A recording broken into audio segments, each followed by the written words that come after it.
का favourable colour कौन सा है जो आपको धन का आकर्षण केंद्र बना देगा? कौन सा है आपका लकी कलर और उसको कैसे यूज करना है? अपनी लाइफ में कहां कहां उस कलर को आप लगा सकते हैं, ती सिखाऊंगी आपकी जन्म कुंडली में आप अपने धन के ग्रह को कैसे देखें और कैसे उसे मजबूत करें। तो चलिए शुरू करते हैं। ग्रहों की बात गुरु माँ के साथ।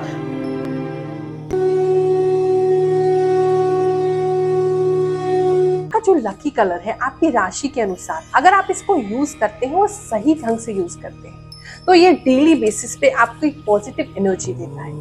अगर आपकी राशि धनु राशि है यानी कि सैजिटेरियस राशि है और आप धन के आकर्षण केंद्र बनना चाहते हैं तो आपका जो फेवरेट और लकी कलर है वो है येलो। आप येलो को जितना यूज करोगे आपके लिए बहुत फेवरेबल होगा, पैसा आपकी ओर खींच के आएगा, धन के आप एक मैग्नेट बनेंगे। अब मैं आपको बताने जा रही हूँ आपके लकी कलर को, आपके फेवरेबल कलर को आपको कहाँ कहाँ यूज करना है। आप इस कलर को डेली कपड़े जो पहनते हैं उसमें यूज कर सकते हैं। जितना ज्यादा आप अपना फेवरेबल लकी कलर यूज करेंगे उतना ज्यादा वो आपको बेनिफिट करेगा, धन को आपकी ओर आकर्षित करेगा। आप चाहे तो इसको अपने वॉल कलर्स में भी यूज कर सकते हैं, यानी जिस कमरे में आप बैठते हैं उसके अंदर भी इन कलर्स को आप ऐड कर सकते हैं, पेंट करा सकते हैं इस कलर का। जो टेबल्स हैं, चेयर्स हैं, जो उसकी जो अपहोल्स्ट्री है, उसका जो कपड़ा है उसमें आप यूज कर सकते हैं। टेबल कलर या टेबल का जो कवर है उसमें यूज कर सकते हैं। ये आपको बहुत बेनिफिट करेगा। ऑफिस है आपका कोई या शॉप है उसमें भी आप अपना फेवरेबल कलर जितना यूज करेंगे वो उतना आपको अच्छी वाइब्रेशंस लेकर के आएगा। साथ ही आपकी जो सोने वाली बेडशीट है ये बहुत जरूरी होती है। आप जिस कलर पे सो रहे हैं वो आपको उसी तरीके से वो जो कलर है वो आपको इफेक्ट करता है, आपके चक्रास को भी बैलेंस करता है। तो इसीलिए आप उस कलर को अपनी बेडशीट्स में भी यूज कर सकते हैं, कर्टन्स में यूज कर सकते हैं। आप उसे अपने मोबाइल के वॉलपेपर में भी यूज कर सकते हैं, क्योंकि जितना लकी कलर को देखोगे उतना लकी बनोगे। अपनी कार में आप इसे यूज कर सकते हैं, अपनी बाइक में यूज कर सकते हैं, आप घर के बाहर का जो पेंट है उसमें भी इसको यूज कर सकते हैं। और जहां भी आपको लगता है कि कलर की बात है तो हमेशा अपने लकी कलर को, अपने फेवरेबल कलर को ही आप चॉइस करें। हाँ, बस ये मत समझिएगा कि गुरु माँ ने हमको बता दिया है तो हम बस ये 3 उपाय करके घर पे बैठ जाएंगे और धन हमारी ओर खूब चल के आता जाएगा। देखो, मेहनत तो आपको करनी है, कर्म तो प्रधान है ही इस कर्म भूमि में। लेकिन हाँ, जो मेहनत का फल आपको नहीं मिल रहा है, इस तरह के उपाय करने से वो मेहनत का फल आपको मिलने लगता है। अगर आपको लगता है कि गुरु माँ बहुत उपाय कर लिए हैं, थक गए हैं, समझ नहीं आता क्या करें, तो बिल्कुल मत परेशान होइए। आपकी गुरु माँ हमेशा आपके साथ है। जिन लोगों के पास धन की कमी है उनके लिए हम फ्री जनता दरबार लगाते हैं। आप किसी भी गुरुवार सुबह 11 बजे से 2 बजे तक आकर के हमसे मुलाकात कर सकते हैं। 1 रुपया हम उसमें चार्ज नहीं करते हैं। आपको फ्री उपाय बताएंगे, आपकी कुंडली देखेंगे, आपको परामर्श देंगे। जिसकी कुंडली भी नहीं है उसकी फेस रीडिंग करेंगे, उसका चेहरा देख के उपाय बताएंगे। और प्रभु की कृपा है, हमारे गुरुदेव का आशीर्वाद है, अब तक जिसको भी उपाय बताए हैं उसको फलित भी होते हैं और सही भी सिद्ध होते हैं। अगर आपको धन की समस्या नहीं है, घर बैठे बैठे उपाय लेना चाहते हो, फिर भी चिंता मत करो। वीडियो कॉल अपॉइंटमेंट आप बुक करा सकते हैं। जो नंबर आपके पास हमारी संस्था के फ्लैश हो रहे हैं, हमारे मंदिर के फ्लैश हो रहे हैं, उस पर आप कॉल कीजिए और वहां से सारी इंफॉर्मेशन लेके आप ऑटोमेटिकली जो अपॉइंटमेंट है वीडियो कॉल का वो बुक कर सकते हैं। आपको उपाय काम करते हैं या आपको लगता है ये सारी चीजें सुपरस्टिशन है, अंधविश्वास है, तो चलो किसी से मिलवाती हूँ जिन्होंने उपाय किए हैं और उनको उसका प्रभाव भी महसूस हुआ है। उसके बाद आपको बताऊंगी कि अपनी जन्म कुंडली में ग्रह आपने धन वाले कैसे देखने हैं। गुरु माँ जय शनिदेव। 2020 में मैंने आपसे कांटेक्ट किया था और आपने मुझे कुछ रत्न धारण करने के लिए दिए थे, जिनमें एक नीलम है, एक मूंगा है, एक अमेरिकन डायमंड है। तो इन रिंग्स को पहनने के बाद हाँ, कुछ पॉजिटिविटी मेरी लाइफ में आई थी। उस समय मैं एक कोर्ट केस में फंसा हुआ था और चांसेस बन रहे थे कि मैं अरेस्ट हो सकता था। अरेस्ट उस केस में, जो कि एक ऐसा केस था जिसमें फेक FIR दर्ज हुई थी। आपने बताया था कि अरेस्ट होने के चांसेस हैं, लेकिन आई थिंक आपने जो स्टोन्स पहनाए थे उनसे मैं अभी तक बचा हुआ हूँ और 2020 में सभी के काम डाउन हो गए थे, लेकिन फॉर्चुनेटली हमारा जो बिजनेस था कैरियर का, सप्लाई चेन मैनेजमेंट का, ये बहुत ज़्यादा बढ़ गया था, जिसकी वजह से मुझे बाकी लोगों की तरह काम नहीं छोड़ना पड़ा था। हमारा काम बढ़ गया था। 2020, 2021, 2022 में भी हमारा काम बढ़ा है, इंक्रीमेंट भी हुए हैं। तो इसके अलावा मैंने फ़िलहाल अभी एंसेस्ट्रल प्रॉपर्टी है एक, पिताजी की तरफ से मिली हुई है, वहाँ थोड़ा फ़ायदा हुआ है। थोड़ी सेविंग्स करके अपना खुद का एक छोटा सा कमरा बना लिया है, जिसको मैं कह सकता हूँ कि मेरा घर है।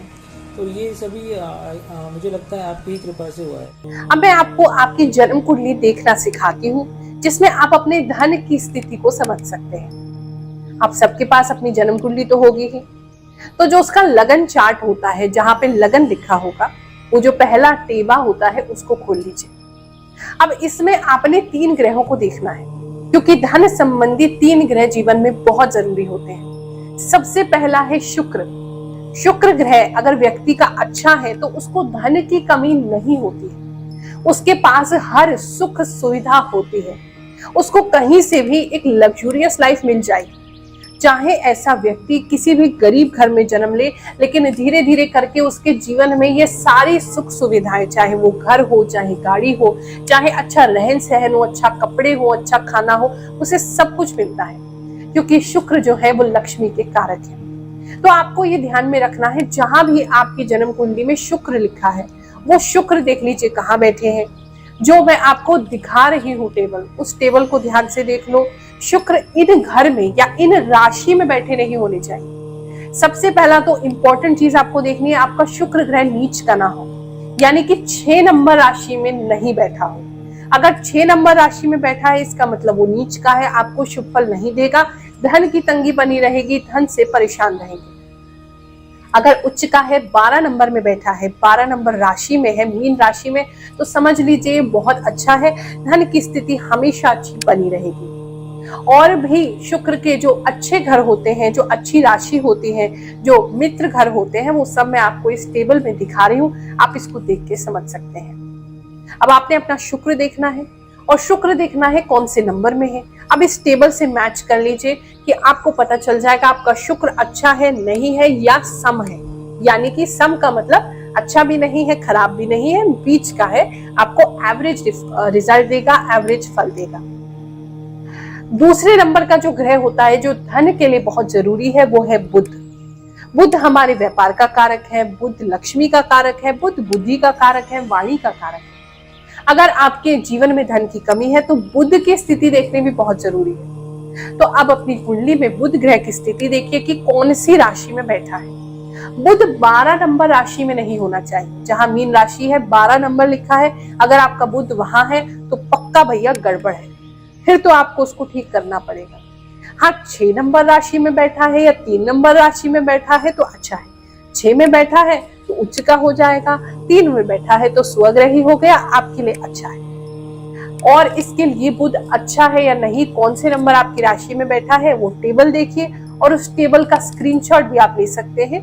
देख करके कि आप अनुमान लगा लीजिए कि आपके लिए बुध अच्छा है, बुरा है या सम है।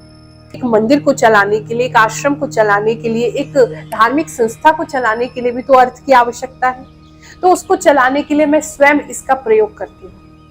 और मेरे जितने भी भक्त हैं, जब उनको आर्थिक दिक्कत आती है तो वही सजेस्ट करती हूँ। आप लोगों के लिए जो हमने 9 ग्रह का लॉकेट बनाया है, जिसे हम सर्व मनोकामना सिद्धि लॉकेट कहते हैं, उसमें भी हमने एक कर कौड़ी लगाई है, क्योंकि माता लक्ष्मी को कर कौड़ी बहुत प्रिय है। और जब हम इस कर कौड़ी को माता लक्ष्मी की, ये जो श्री सूक्त का जो स्तोत्र है, जो पाठ है, जो ऋचाएं हैं, इससे हम मंत्र सिद्ध करते हैं, तो तब उसका फल आपको कई गुना होकर के मिलता है। माता लक्ष्मी प्रसन्न होती हैं। और जितने भी लोगों ने आज तक सर्व मनोकामना सिद्धि लॉकेट पहना है, उनकी आर्थिक समस्या जरूर दूर हुई है। अगर आपको धन संबंधी ऐसी समस्या है तो आप श्री सूक्त का रोजाना पाठ करें, और चाहे तो हमारी गुरुमा फाउंडेशन एवं शनिपीठ मंदिर से आप वो लॉकेट भी अपने लिए मंगा सकते हैं। बृहस्पति ग्रह अगर आपका अच्छा होगा तो आपकी लाइफ में कहीं ना कहीं से आपको एक अच्छा जीवन दिला ही देगा।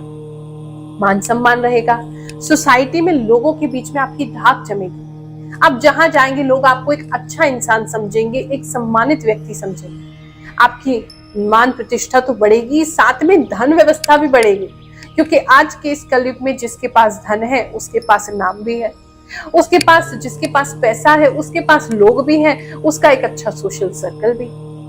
तो बृहस्पति अगर अच्छे होंगे तो धन के रास्ते भी बनाएंगे, नाम भी देंगे, सम्मान भी देंगे। अब आपने देखना है अपनी जन्म कुंडली में बृहस्पति कौन सी राशि में बैठा है। अगर 10 नंबर राशि में बैठा है मतलब कि नीच का है, नीच का है तो बिल्कुल खराब हो गया, आपको हमेशा सम्मान भी नहीं मिलेगा और धन से भी तंग रहेंगे। अगर आपका जो बृहस्पति ग्रह है वो अच्छी जगह बैठा है, यानी कि 4 नंबर राशि में बैठा है, कर्क राशि में बैठा है, तो उच्च का है, अच्छे फल देगा। अपनी ही राशि में बैठा है, धनु में बैठा है, मीन में बैठा है, यानी 9 नंबर में है, 12 नंबर में है, तो भी अच्छे फल देगा। बाकी आपकी कौन सी राशि में है आप उस टेबल से टैली कर सकते हैं।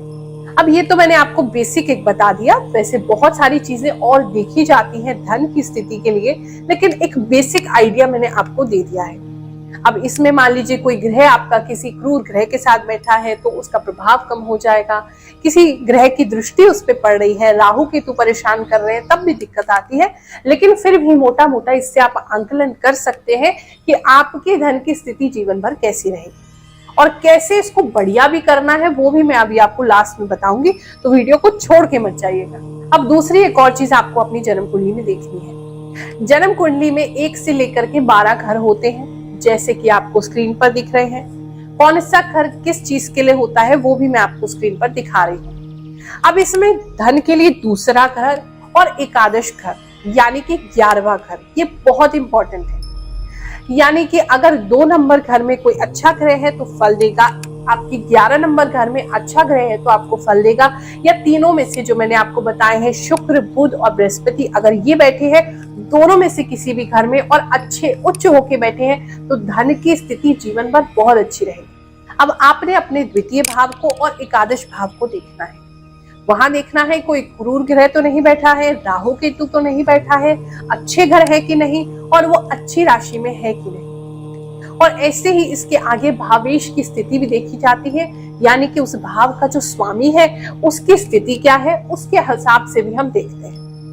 लेकिन इससे आपको एक आइडिया लग गया होगा कि आपके ग्रह धन के कैसे हैं। लेकिन एक और रूल समझ लो, एकादश भाव में कहते हैं जो भी ग्रह बैठा हो, चाहे वो नीच हो चाहे वो क्रूर हो, वो भी अच्छा परिणाम देने लगता है। लेकिन फिर भी अगर आपको लगता है कि परिणाम अच्छा नहीं आ रहा है, मुझे वो रिजल्ट जो मेरी मेहनत का मिलना चाहिए वो नहीं मिल रहा है, तो मैं आपको इन तीनों ग्रह को अच्छा करने के लिए उपाय बता रही हूँ।